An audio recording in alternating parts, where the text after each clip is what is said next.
The scripture that I shared this morning was about losing Jesus. Now, how do you lose Jesus? Well, Mary and Joseph, they lost Jesus in Jerusalem. And they weren't the last people to lose him either. So today I wanted to inspire and share some insights on how we could lose Jesus in our own lives. So I don't know about you, but where were you when you first lost one of your kids? Zellers, that's right. It's easy to lose them at Zellers and Kmart and yeah, I'll tell you. Maybe it was in a grocery store, or maybe it was on the street. Maybe it was at Disneyland. I don't know, or maybe it was at church. But do you remember the moment when panic first set in, when you realized that you didn't know where your child was? I mean, when I was little, really little, my mother looked down her outer window and she was thinking to herself. She says, I wonder what kind of a mother would let her little toddler in diapers wander down the middle of the street. And then it dawned on her. She was that type of mother. That was me. At about 2 years old, wandered down the street. There was some construction where we were doing it, and I like to go and find the shovels, the big diggers and that sort of thing. But I think a lot of parents can have a similar story too. And maybe some more dramatic and others, but it can kind of leave you, your heart in your throat. I remember one time when our oldest daughter was only about 4 years old, and we let her go to Florida. My wife's parents had a cottage in a house in Florida, and so Christy went with them. But during that time, there was a whole news thing that was going on in Florida, how children had been abducted from shoppers. And so Kathy and I were totally beside ourselves, worrying, and we kept phoning, is she there now? And where is she? And where would you, and it was a real problem. But fortunately, Christy turned out all right. But so over the next few weeks, we're going to look into the book of Luke, and as you know, it's the third book in the New Testament, and the author of Luke was, if we could come to know, that he was a Gentile doctor, and he also wrote the book of Acts. So the book was written somewhere between AD 59 and 63, somewhere about there. So about 30 years after Jesus was resurrected. And it was written to a man named Theophilus. And that's because he was a seeker of Jesus Christ. And so Theophilus has a Greek name. That the Theophilus, excuse me, I'm trying not to sneeze. The word in Greek of Theophilus means lover of God. I think that's really appropriate. So many times that the names in the Bible tie in with God. And so the reason for the book is to explain that God's love is meant for the entire world. And so it was in the book of Luke that we find the only accounts of Jesus as a child. And that's one of those short little snippets we read about the time that Mary and Joseph had lost their oldest kid. Now, I'm sure that Mary and Joseph told the story of their trip to Jerusalem in many, many occasions, and they recounted the horror of that story and how worried they were. But the story starts out by telling us that every year Jesus' parents went to Jerusalem for the Passover festival. And when Jesus was 12 years old, they attended the first festival as well. This is significant because he would be looking forward to the next year. Okay? Jesus was 12 years old this time, but the next time he'll be 13. What does that mean when a child turns 13? It means he's a man. He's a man. I thought that when I was my 13th birthday, but my father pointed out that no, that's not true. But culturally, we're told that it was required by Jewish law that every adult child who lived within 20 kilometers of Jerusalem would go to the temple in the capital city for the Passover celebration. And it was also decreed that under Jewish law, that at age 13, the boy became a man. And so this was a very special occasion for Jesus. Now, maybe it wasn't the first time that Jesus had been in Jerusalem for the Passover. No, they visited every year. But it would be the last time that he would celebrate the feast as a child. And I'm sure that he was looking forward to next year.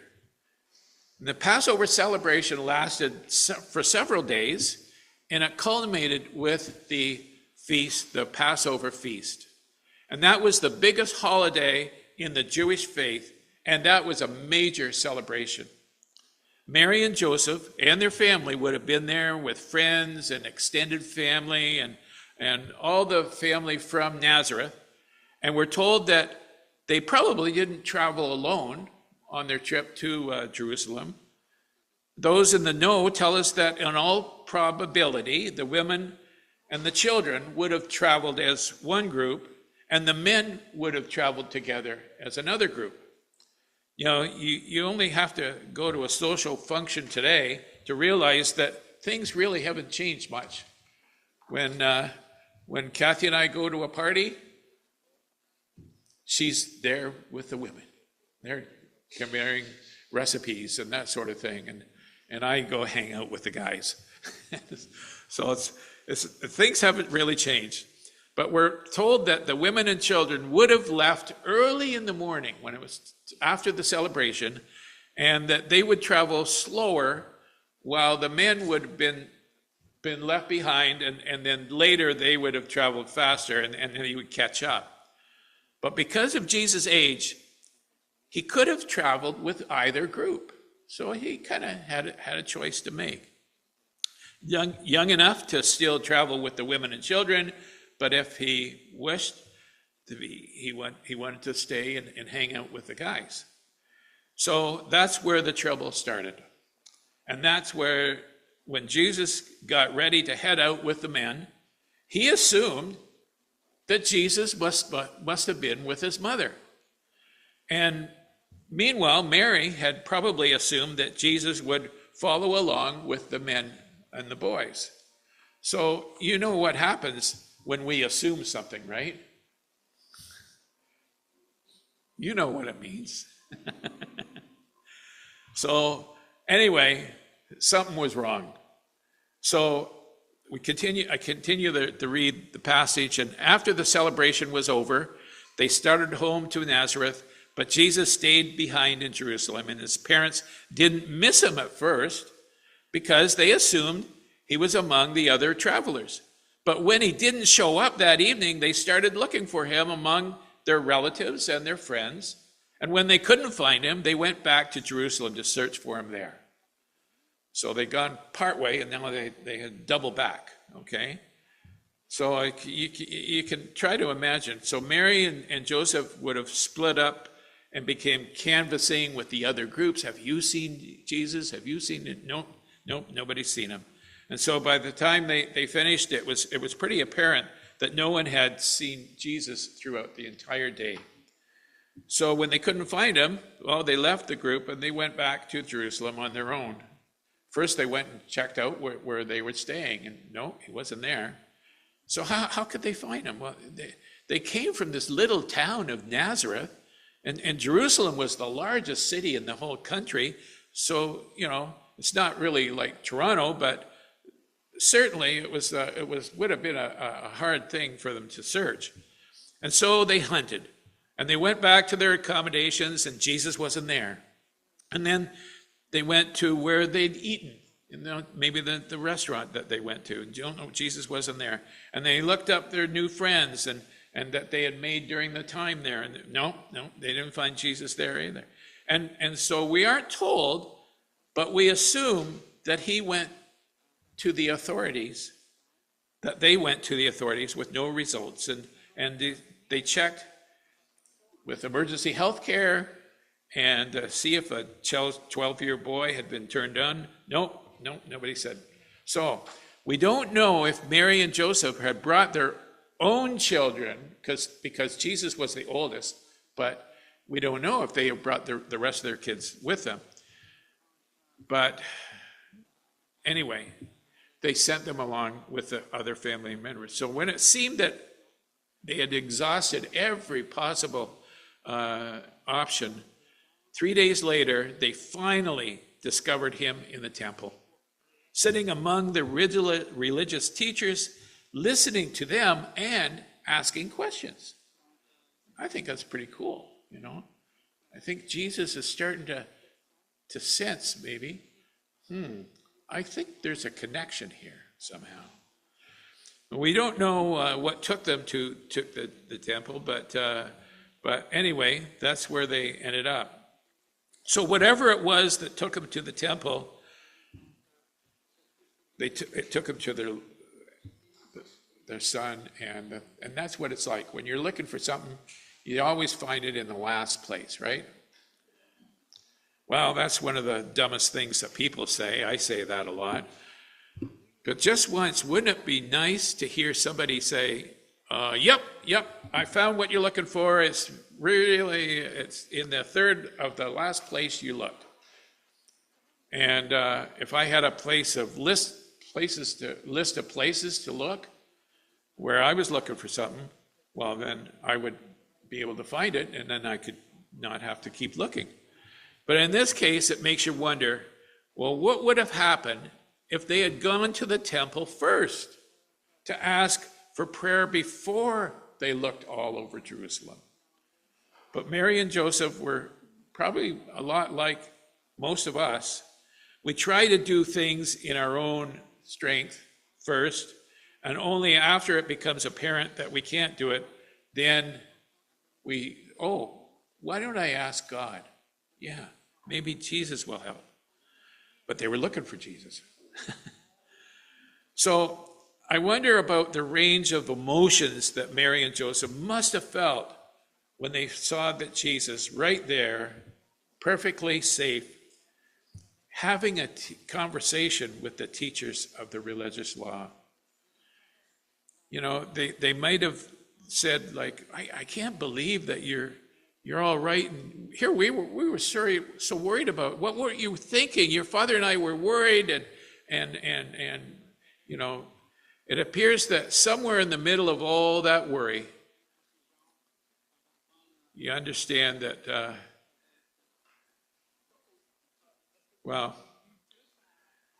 all who heard Jesus were amazed at his understanding of the scriptures, understanding of his answers.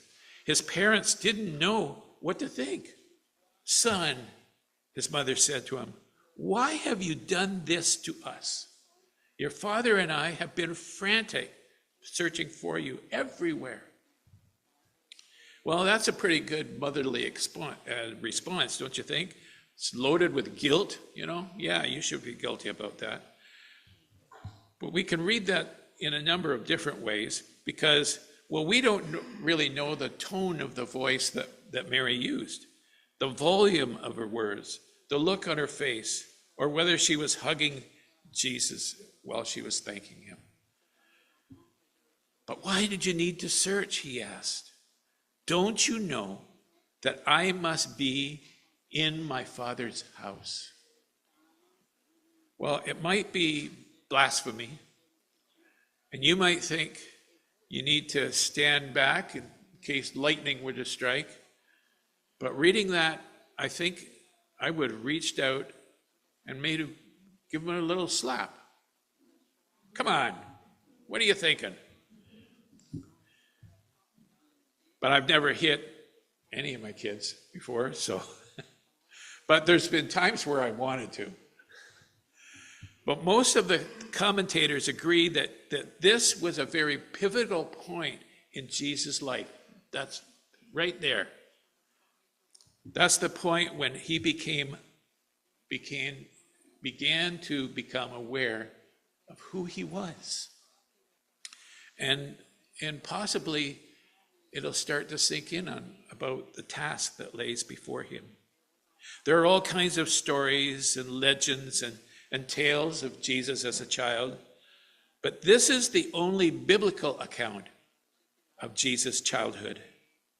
Up to this account, the sum total of what we know about Jesus is summed up in these words. When Jesus' parents had fulfilled all the requirements of the law of the Lord, they returned home to Nazareth of Galilee. And there the child grew up healthy and strong. He was filled with wisdom, and God's favor was on him.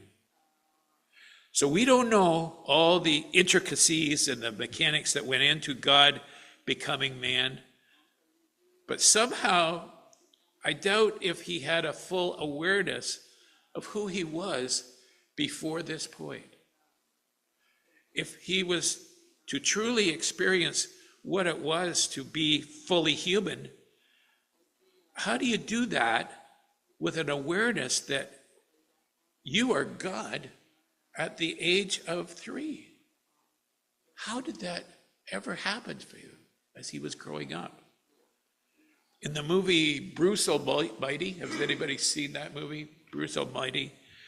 When God is explaining the rules that go along with the power he is giving to Bruce, the rule number 1 was, you can't tell anyone that you are God. Trust me, you don't want that kind of attention. And that's why, for a long time, Jesus just kept it to himself. And so it was here that in whatever fashion and for whatever reason, the switch was tripped, and Jesus became aware of his destiny. Had Mary and Joseph forgotten the wonder of his birth? I mean, maybe the everyday had caused them to lose sight of the eternal. And suddenly Mary and Joseph were reminded of who their son truly was. Not the son of Joseph, creator of tables and chairs, but the Son of God, creator and master of the universe. I wonder if, for Jesus, he suddenly remembered, well, that's right. I wonder if Joseph thought this. Wait a minute, I'm not his father. William Barclay tells us in his daily Bible study this. He says, here we have the story of the day when Jesus discovered who he was. And Adam Clarke adds that to his commentary. According to the Jewish canons, it was at the age at which they were obliged to begin to learn a trade. And so it would appear that Jesus had chosen his path. Listen to the statement that Jesus made in Luke chapter 2. But why did you need to search? He asked. Didn't you know that I must be in my Father's house? See, that Jesus had chosen this path and was beginning to learn his trade. And ultimately, it would have nothing to do with carpentry. But this morning, I don't want to focus on Jesus' discovery. Instead, I want to focus on the question, how do we lose Jesus? Because we all know people who have had a close relationship with Christ, but now they don't. And the question is, how does that happen? I mean, maybe you're in that position yourself. Maybe you're sitting here thinking, well, that's me. I used to have that relationship, but now it's different. What happened? Some thought on losing Jesus would apply to Mary and Joseph, that might apply to you or someone you knew. See, but it's good to know that it wasn't intentional at all. There's nothing to lead us to believe that this was part of the plan. I don't think that Mary and Joseph sat down and planned on how they were going to ditch this child. No. I mean, can you imagine them talking? They're thinking, okay, Mary, I'll tell you what, here's what we're going to do. You sneak out with the other women and the kids, and then when Jesus is looking for you, I'll slip out the back door. No, I don't think it happened that way at all. I think that it was a total shock at the end of the day when they suddenly realized that Jesus wasn't with them. And in the same way, I don't think that anyone becomes a Christ follower thinking that, well, someday I won't be this close to Jesus. Someday Jesus will no longer be an important part of my life. It's not to say that along the way, some people don't make a conscious decision to walk away from Jesus and his teachings. But that wasn't part of the plan from the beginning. So, what happened? Well, I wonder if busyness played a part. I mean, it was a crazy morning. Joseph was trying to get things organized for their trip home, and Mary was trying to round up the kids. And they weren't busy with bad things or even evil things. They were just busy. And to be fair, their busyness had a lot to do with good things. They had been in Jerusalem to celebrate the Passover, and that was good. And Joseph needed to get back to the carpenter shop because, well, he as he walked with the other men, he talked business with them and maybe rounded up, found out who needed a new table or chairs. Mary, meanwhile, was tending to the children and enjoying being with her friends and doing good things there. But in their busyness, they lost sight of the fact that with every step, they were moving further away from their firstborn. The urgent often distracts us from the eternal. We become caught up in the here and now, and we lose sight of the there and then. We become so busy with life and all that involves that we lose sight of God. He takes a back seat to career or sports or school or backyard work, even the holidays.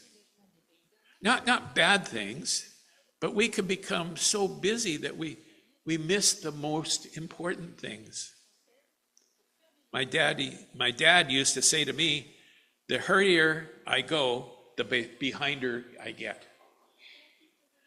Which way Jesus reminds us in Matthew chapter 6. Seek the kingdom of God above all else and live righteously, and he will give you everything you need. Slow down. Take a breath. Look around and find Jesus. I think, too, that carelessness played a part. Maybe they were seeing Jesus in a different light than how they had seen him previously. He wasn't a little boy any longer. He was growing up, and he was taking on more responsibility for himself and his younger siblings. And they had never lost him before, but a year ago, they were paying more attention to the whereabouts of their son, and they made sure that they knew where he was when he was out playing with his friends. But now, a year ago, they would have been certain of this location. And they wouldn't have simply assumed that he was with the other parent. No, it might be flattering, but no, somehow maybe they became careless.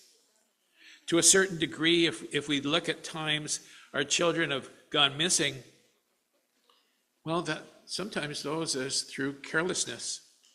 Things distract us, and it's been a while since we checked on them. And then all of a sudden we notice that they're gone.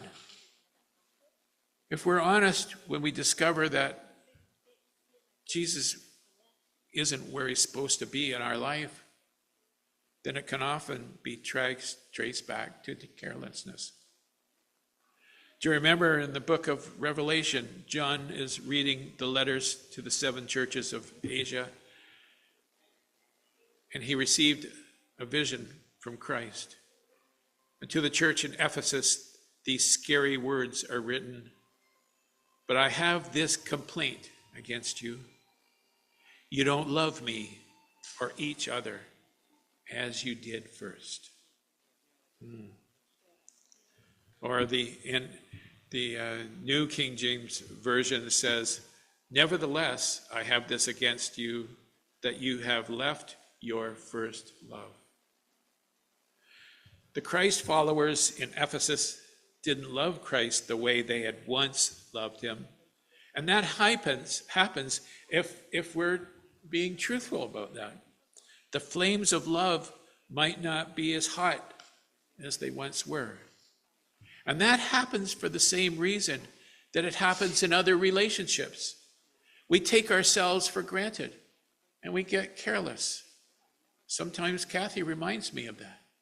You're not paying attention to me the way you should. We do things that we maybe should never have done. When we were dating or courting in courting in the first few years of marriage, maybe after we get married, we relax too much. In our relationship with Christ, when we first started to follow the Jesus way, we were hungry for his word. We wanted to be in church at every opportunity. We wanted to be around other Christ followers to talk about the scriptures. And we wanted to talk to Jesus on a regular basis. But then life stepped in, and we became careless in our church attendance, our prayer life, and our Bible reading, and who we were spending our time with. And before long, it could be said about us, as it was about Peter when Jesus was on his way to the cross, when Jesus said, "Meanwhile, Peter followed him at a distance." While Jesus was being punished and beaten, Peter just followed him at a distance. No matter the reasons, ultimately, what happened that day in Jerusalem, it was a result of the choices that were made. Mary and Joseph probably wouldn't think that way. They wouldn't say they didn't choose to lose Jesus, but they did. And because they chose to assume that Jesus was with them, because they made the decision not to check with the other person. So this is really important. Just because it wasn't an intentional decision on their behalf, it doesn't mean that it was Mary and Joseph's fault. It wasn't their fault. It doesn't matter how you slice it. They were adults, and he was a kid. And they were supposed to make sure that he was with them. And it wasn't the 12-year-old's job to make sure that he was where he was supposed to be. He was supposed to be with his parents. We live in a society that we like to think that things aren't always somebody's fault the way they happen. Sometimes we just shrug it off and say, well, that's just what happened. I heard someone talking about a car accident their daughter had once had, and another person said, well, whose fault was it? And the other person said, it was nobody's fault. It was just an accident. It might not have been intentional.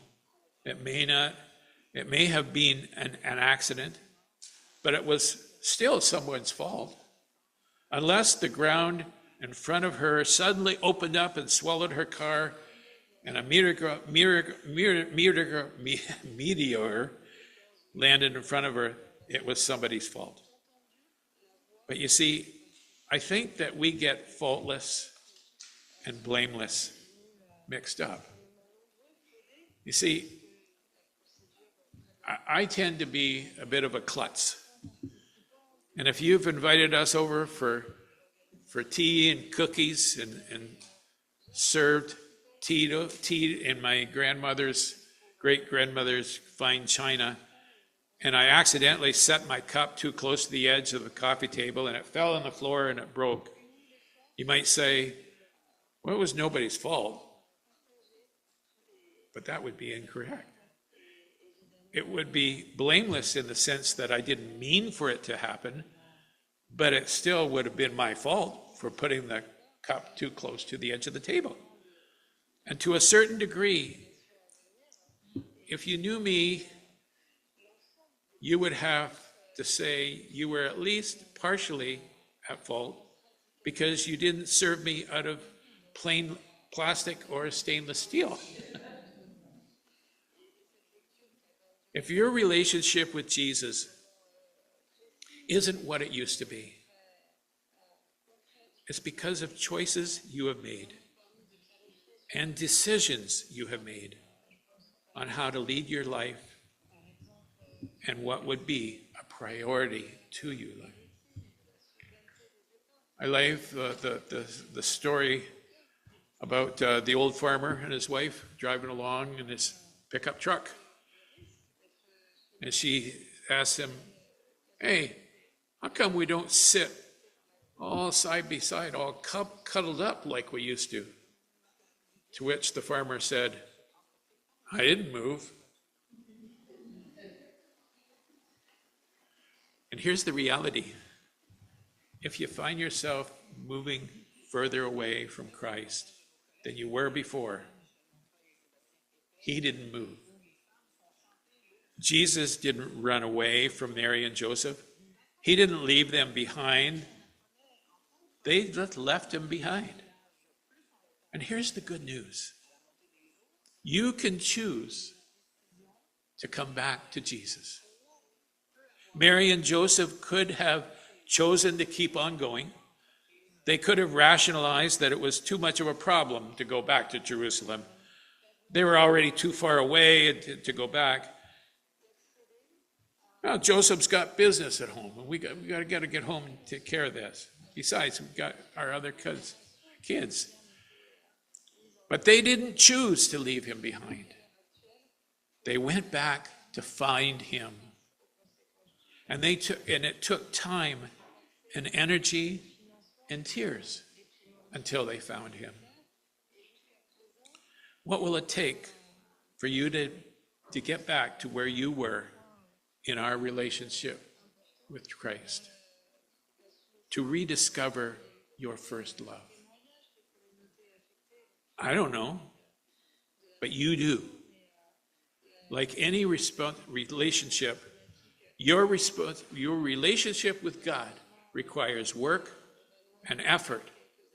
And the question is that a commitment that you're willing to make? Well, only you can answer that question. But here's a couple of suggestions. The best place to find Jesus is still in his Father's house. That would be church. Take time to talk to him. That's what we call prayer. And let him talk to you. And that's reading his word. And a good place to start would be to refamiliarize yourself with his story by reading along with us in the Gospel of Luke.